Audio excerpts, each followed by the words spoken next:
Hello guys, welcome back. It's me Jeetenyaan and you guys are watching your own YouTube channel guys, right? So job video editing र गेमिङको लागि laptop छान्नु पर्ने हुन्छ त्यहाँ थुप्रै कुराहरू सोच विचार गरेर मात्र हामीले फाइनल डिसिजन लिनुपर्ने हुन्छ।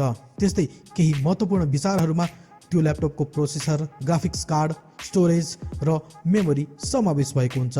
सो नेपालमा भिडियो एडिटिङ र गेमिङको डिमान्ड पनि आजभोलि एकदमै बढ्दै गएको छ।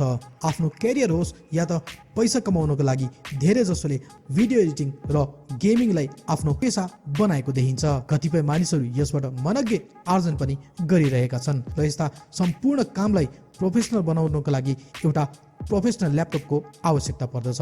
यसको लागि केही उपयुक्त अप्सनहरू यहाँ मैले तपाईहरुको सामु लिएर आइसकेको छु। केही हदसम्म तपाईको बजेटमा नै हुनेछन्। त्यसले गाइस भिडियोलाई अहिले नै लाइक गरी च्यानललाई सब्स्क्राइब गर्नुको साथै नोटिफिकेसन बेललाई अलमा प्रेस गर्न नबिर्सनु होला। सो गाइस नम्बर 1 मा रहेको छ एसरको एस्पायर 5। यो पनि एउटा बजेट ल्यापटप हो जसले राम्रो प्रोसेसर र ग्राफिक्स कार्ड प्रदान गर्दछ। यसलाई हामीले बेसिक भिडियो एडिटिङ र गेमिङका लागि उपयोगमा ल्याउन सक्दछौँ। यदि हाम्रो बजेट धेरै छैन भने हामीले यसलाई हाम्रो अप्सनमा राख्न सक्छौँ। यसमा हामीले 8GB र्याम अनि 512GB को स्टोरेज पाउन सक्छौँ। त्यस्तै 15.6 इन्चको फुल एचडी डिस्प्ले पनि पाउन सक्छौँ। अब प्राइसको कुरा गर्ने हो भने अहिले 77,000 भन्दा माथि यसको प्राइस रहेको छ, जुन हामीले हालको समयमा दराजमा नि हेर्न सक्छौँ। सो गाइस अब लागौँ नम्बर 2 मा।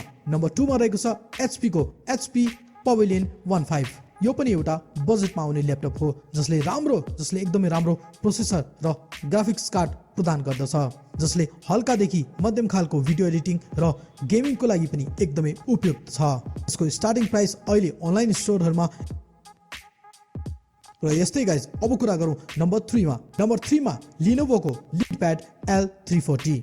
यो पनि एउटा बजेट ल्यापटप नै हो। यसको पनि प्रोसेसर र ग्राफिक कार्ड एकदमै राम्रो रहेको छ, जसलाई हामीले भिडियो एडिटिङ र गेमिङमा बिगिनरहरूको लागि एकदमै राम्रो प्रोडक्ट मान्न सक्छौँ। सो गाइस मैले यहाँ दिएको यी त केही उदाहरणहरू मात्र हुन् र बजारमा यस्ता अन्य धेरै विकल्पहरू पनि पाउन सक्छौँ। तपाईको बजेट र तपाईको आवश्यकता अनुसार तपाईले आफ्नो आपूर्ति पूरा गर्न सक्नुहुन्छ। सो गाइस आजको यो भिडियो मन परेको छ भने पक्कै पनि गाइस भिडियोलाई लाइक अनि च्यानललाई सब्स्क्राइब पनि गर्न नभुल्नु होला र आउँदो दिनहरुमा यस्तै खालको इन्ट्रेस्टिङ भिडियोहरू पक्कै पनि अब तपाईहरुले पाउनु नै हुनेछ भन्दै आजको लागि यति नै। नेक्स्ट भिडियोमा फेरि डेफिनेटली भेट्ने वाचा गर्दै जय देश जय Nepal, take care, good by.